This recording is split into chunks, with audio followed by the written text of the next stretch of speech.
Don't think too much about anyone. Because the moment you give someone too much space in your mind, they start occupying your heart. And once your heart is occupied by people, peace quietly walks out the door. Some of you listening right now are exhausted, not because life is hard, but because you're emotionally invested in people who were never meant to carry your heart. Let me say this gently. Caring is beautiful. Love is beautiful. But overthinking someone, replaying their words, waiting for their messages, adjusting your mood based on their behavior, that is not love. That is emotional captivity. And Islam never came to chain your heart to creation.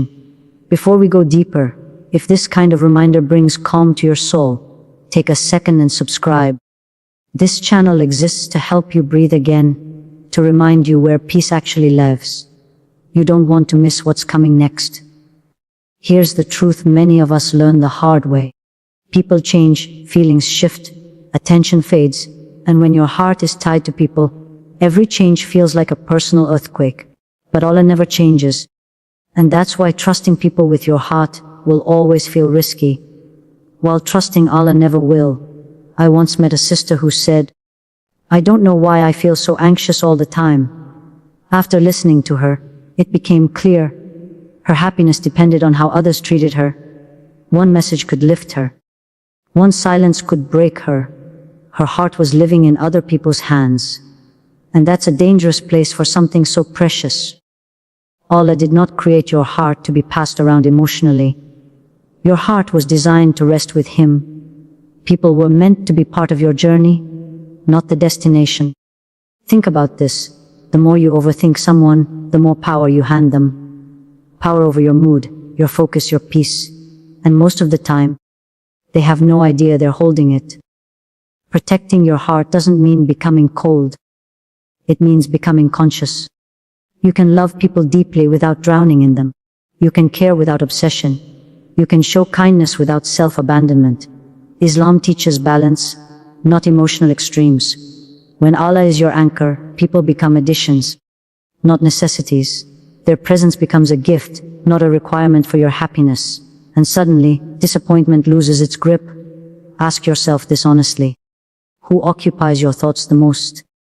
Who do you replay in your mind before you sleep? That's usually where your trust is sitting. And trust belongs first with Allah. When you trust Allah with your heart, something shifts. You stop chasing reassurance. You stop forcing connections. You stop explaining yourself to people who were never meant to understand you. Peace replaces urgency. And here's the beautiful part. When you protect your heart for Allah, He sends people who handle it with care. Not perfectly, but gently. Not possessively, but respectfully. If this message touched something inside you, leave a comment. I want to know, what helps you protect your heart? Your words might be the reminder someone else desperately needs today. And if you know someone who's overthinking, emotionally exhausted, or silently hurting, share this with them. Sometimes one reminder can feel like a lifeline. Remember this as you go. Don't think too much about anyone. Think deeply about Allah, because hearts that trust Him never stay broken for long. Some of the greatest thefts of peace happen quietly. No one announces them. No one warns you. They happen when you begin to care too much about what someone thinks of you, how they feel about you, whether they noticed you, whether you mattered today. At first it feels harmless. You tell yourself it's just concern, just love, just awareness. But slowly, without realizing it, your thoughts start revolving around them. Your mood rises and falls based on their tone. Your heart waits for signals that were never promised. And that's when peace begins to slip away. When you think too much about someone, you start living outside yourself. Your emotional center moves from your own soul to another human being. You replay conversations. You analyze pauses. You search for meaning in silence. And the mind, when left unchecked, always fills the gaps with fear. Overthinking doesn't bring clarity. It breeds insecurity. It turns small moments into heavy burdens, and imagined meanings into emotional wounds. Allah created the heart delicate, not weak. But when you place too much weight on people, even a strong heart becomes tired. People are limited. They have their own struggles, their own moods, their own blind spots. They will disappoint you, not always intentionally, but inevitably. And when your peace is tied to them, every disappointment feels personal, even when it isn't. There is a difference between caring and clinging. Caring allows space. Clinging suffocates the heart.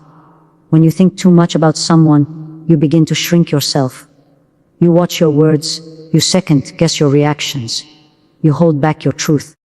Not because it's wrong, but because you're afraid of losing their approval. And slowly, the version of you that feels free, confident, and grounded starts to fade. One of the most exhausting states of the heart is waiting. Waiting for reassurance. Waiting for consistency. Waiting to feel chosen. And the tragedy is that many people wait without realizing they are waiting. They tell themselves they're patient, when in reality they are emotionally suspended. Their heart is not resting, it's hovering. And a hovering heart never feels safe. Allah did not ask you to monitor people. He did not ask you to decode intentions or predict emotions. He asked you to guard your heart. Because a guarded heart is not closed, it is protected. When you protect your heart, you still love, but you love with awareness. You stop giving people access they haven't earned. You stop handing over emotional authority without trust. Thinking too much about someone often means you are seeking something from them that only Allah can give. Security, validation, worth, belonging. And no matter how kind a person is, they were never meant to carry that responsibility. When you place divine expectations on human shoulders, disappointment becomes unavoidable. Peace begins to return when you redirect your focus. When you notice your thoughts drifting towards someone excessively, gently pull them back. Not with guilt, but with intention. Ask yourself why your heart is searching there. What is it craving? Comfort, certainty, love, and turn toward Allah with that same intensity. Speak to Him with the honesty you reserve for your own thoughts. When your heart is anchored in Allah, people no longer control your inner weather. Their presence becomes appreciated, not depended on. Their absence becomes felt, not devastating. You remain emotionally present without being emotionally consumed. Protecting your peace does not mean withdrawing from the world.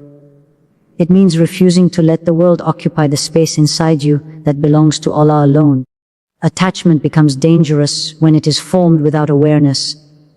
At first, it feels comforting to have someone close to your heart, someone whose presence brings warmth and familiarity. But when emotional attachment grows without boundaries, it quietly reshapes the way you think, feel, and respond to life. You begin to rely on a person not just for companionship, but for emotional stability. And that shift, though subtle, carries a heavy cost. Unprotected attachment often starts with good intentions. You open your heart, you trust, you allow yourself to be vulnerable. But without limits, vulnerability turns into dependence. Your sense of calm begins to depend on how available they are, how kind they feel that day, how consistent their attention seems. When they are near, you feel safe. When they pull away even slightly, your chest tightens. The heart was not created to live in constant reaction to another human being. One of the quiet dangers of emotional attachment is how it distorts reality. You start interpreting everything through the lens of that person. Their approval feels like success. Their distance feels like failure. Even neutral actions begin to feel loaded with meaning. You read between lines that were never written. You hear messages in silence that were never spoken. And the mind, fueled by attachment, always assumes the worst before it considers peace. Boundaries are not barriers to love. They are what keep love from turning into fear. When boundaries are missing, attachment grows unchecked, and the heart forgets where it ends, and the other person begins. You stop noticing when you are overextending, overgiving, over-explaining. You call it loyalty, but your soul feels tired. You call it patience, but your heart feels restless. Emotional attachment without boundaries often silences your inner voice. You sense when something feels off, but you dismiss it. You feel discomfort, but you justify it. You lower your expectations, then lower them again, just to preserve the connection. And each time you ignore your intuition, you move further away from yourself. Love was never meant to require self-erasure.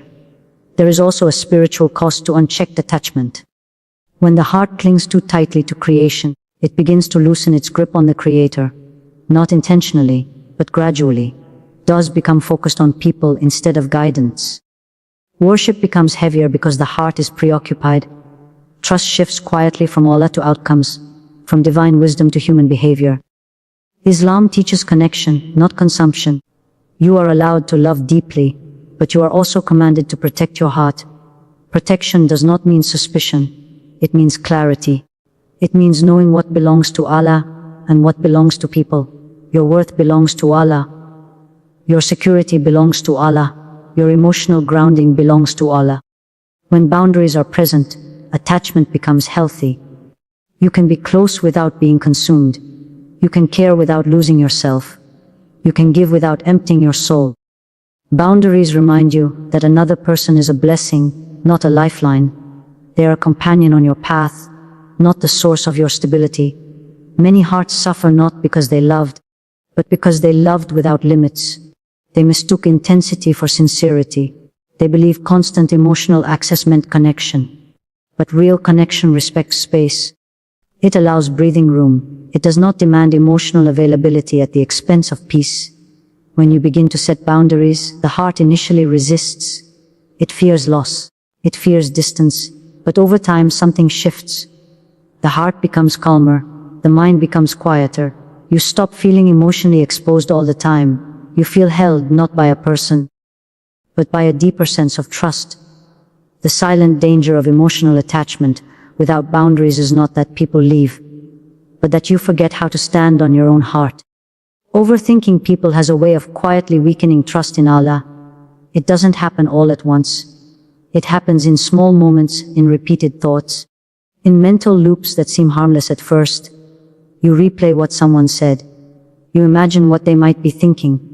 You try to predict what they will do next. And without realizing it, your heart begins to rely on analysis instead of tawakkul. When the mind is busy managing people, it leaves little space for trusting Allah. Overthinking creates the illusion of control. It convinces you that if you think enough, worry enough, prepare enough, you can prevent pain. But control has never belonged to the human mind. It belongs to Allah alone. And the more you attempt to control outcomes through overthinking, the more anxious your heart becomes. Overthinking people often means you are placing too much weight on their role in your life. You begin to believe that their choices determine your future, your peace, your happiness. So you stay mentally alert, constantly evaluating, constantly bracing yourself. This state of emotional vigilance is exhausting. The heart was not created to be on guard all the time. Trust in Allah is not passive. It is active surrender. It is the decision to do your part, then release the outcome. Overthinking, on the other hand, refuses release. It keeps the heart tied to possibilities, especially the painful ones. You imagine conversations that never happen. You anticipate rejection that may never come. And each imagined scenario pulls you further away from reliance on Allah. There is a spiritual imbalance that forms when overthinking takes over. Instead of turning to Allah when uncertainty appears, the mind turns inward. You search for answers in memory, in patterns, in assumptions. Du'as are delayed because the mind is busy solving. Reflection is replaced by rumination. The heart becomes noisy, and in that noise, it becomes harder to hear divine reassurance. Overthinking also weakens trust, because it focuses on creation rather than the Creator. You become more concerned with people's intentions than Allah's wisdom. You try to decode human behavior instead of resting in divine decree. And when people act in ways you don't expect, your heart shakes. Not because the situation is unbearable, but because your trust was misplaced. Allah never asked you to predict people. He asked you to trust Him. He never asked you to understand every outcome. He asked you to believe that He is managing what you cannot see. Overthinking is often a sign that the heart is afraid to let go. Afraid that if it stops thinking, something will fall apart. But what is meant for you will never require mental exhaustion to hold it together. When trust in Allah is strong, the mind softens. You still think, but you don't spiral. You still care, but you don't obsess. You recognize when your thoughts are crossing from reflection into fear. And instead of following them, You redirect them toward remembrance. One of the clearest signs of weakened trust is the inability to rest. Even in moments of stillness, the mind races. Even in prayer, thoughts return to people. This restlessness is not a personality trait. It is a heart searching for safety in the wrong place. Rebuilding trust in Allah begins with awareness. Notice how often your thoughts return to the same person or situation. Notice how much emotional energy is being spent on things outside your control. Then, consciously shift that energy. Speak to Allah about what you are carrying instead of carrying it alone. Letting go of overthinking does not mean you stop caring. It means you stop confusing care with control. It means you accept that Allah sees what you cannot, knows what you do not, and plans with a wisdom that never fails. When the heart learns to trust Allah again, it no longer needs to overthink people to feel safe. Loving people without handing them your heart is one of the most important lessons you can learn, though it often comes through struggle. Many of us confuse love with surrender. We believe that to love deeply, we must give our whole hearts, our peace, and our stability to another person. But love was never meant to require self-erasure. The heart is precious, and giving it away without care can leave you vulnerable in ways that feel permanent, even if the person never intended harm. The first step in understanding this is realizing that people are limited.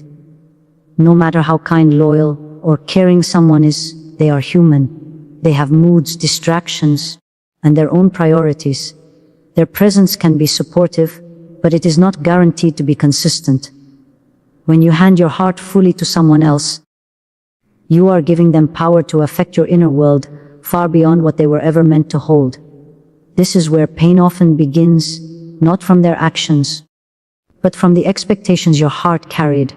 Loving without handing over your heart means creating a sacred space inside yourself that belongs only to Allah. Your emotional well-being, your sense of self-worth, and your inner peace are not gifts for someone else to manage. When your love is rooted in your own heart first, it becomes an act of giving without dependence. You can care, you can support, and you can be fully present without losing your stability or your voice. One of the challenges of this kind of love is detachment without indifference. It's easy to confuse protecting your heart with shutting down emotionally, but there is a difference. Protecting your heart is conscious. It recognizes limits, sets boundaries, and refuses to let external behavior dictate internal peace. Indifference, on the other hand, is avoidance. It's not love, it's emotional neglect. Loving without giving away your heart requires mindfulness. It asks you to love fully but wisely, to give care without surrendering control over your happiness. Another subtle aspect is learning to recognize the difference between affection and necessity. Many hearts fall into the trap of believing they need someone's attention, validation, or approval to survive emotionally. That kind of attachment is dangerous because it transfers the responsibility of your joy from Allah, who is constant, to someone who is inherently inconsistent. Loving without handing your heart is realizing that a person's presence enhances your life, but does not define it. Their absence does not undo your stability or your faith. It also requires self-awareness. You must notice when your thoughts revolve obsessively around someone. When your day, your mood, or your sleep is influenced by their actions or inactions, that is a signal that your heart may be overextended. Loving wisely means stepping back, reflecting, and choosing where your emotional energy goes. It's about recognizing that your heart is not a possession to be given freely, but a treasure to be safeguarded. The spiritual dimension of this practice cannot be overstated. When you place your heart in the hands of Allah first, people become a source of companionship and support. Rather than the center of your world, you love, but your love is not contingent. You care, but your care does not create dependence. Your peace is anchored in divine wisdom, rather than human behavior. Loving without handing your heart also prepares you for healthier relationships. When your heart is whole, your love is intentional and balanced. You give freely without expecting reciprocity. You remain emotionally present without becoming emotionally dependent. This type of love is resilient. It survives challenges, misunderstandings, and distance because it is anchored in self-respect and divine trust. This approach changes the way you interact with people. You no longer give in desperation. You no longer cling or overanalyze. You no longer seek approval as validation of your worth. Instead, you give love thoughtfully, knowing that your heart is safe, your soul is grounded, and your emotional energy is wisely invested. Choosing Allah as your emotional anchor, rather than leaning on people, is one of the most freeing and transformative practices a heart can learn. From the moment we are young, we are taught to seek comfort in others. A friend's smile, a partner's attention, a family member's approval. These become measures of our emotional safety.